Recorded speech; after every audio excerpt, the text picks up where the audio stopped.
It's Thursday, so it's time to do our weekly COVID question and answer segment. And joining us now is Dr. Henry Anyimadu. He is an infectious disease specialist with the Hospital of Central Connecticut. Thanks for being back with us, Doctor. Thank you for having me, as always. We keep hearing about the controversial hydroxychloroquine as a treatment for COVID, and some believe it works. Others are saying it doesn't. It definitely has some name recognition. So what are you finding as far as what you want to advise people who might want to use this as a treatment? So thankfully, most of our patients do not ask for these medications by name. And we always try to discuss the pros and cons with patients and discuss the available treatment options. We try to stay with the best science available, and with the understanding that the science may be changing every day. I've personally treated multiple patients with hydroxychloroquine, with or without azithromycin and zinc. Some did well, some did not do so well. We have to understand that we are dealing with a virus where majority of patients will have some form of recovery with or without our treatment.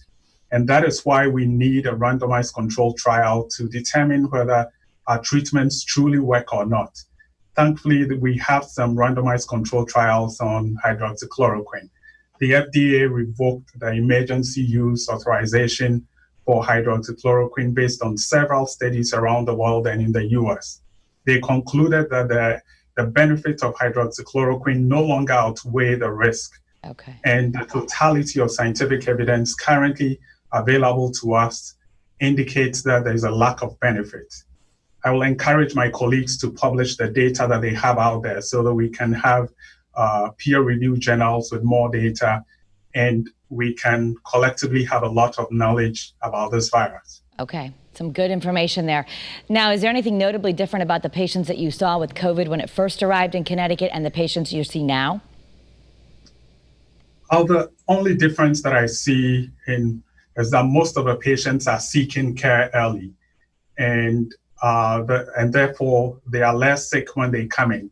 And the good thing is the more data that we have now show that the earlier you treat patients, the better. Okay. So patients are doing well because they are coming in early.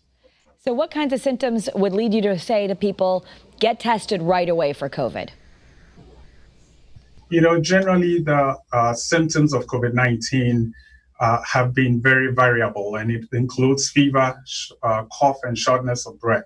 Those are the major symptoms. But there are several other symptoms, including fatigue, muscle ache, headaches, new loss of taste and smell, sore throats, nausea, vomiting, diarrhea.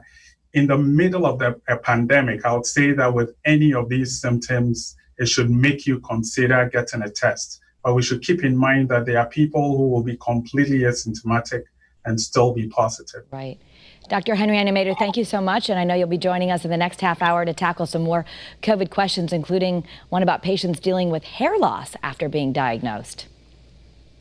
You're very welcome. Thank you.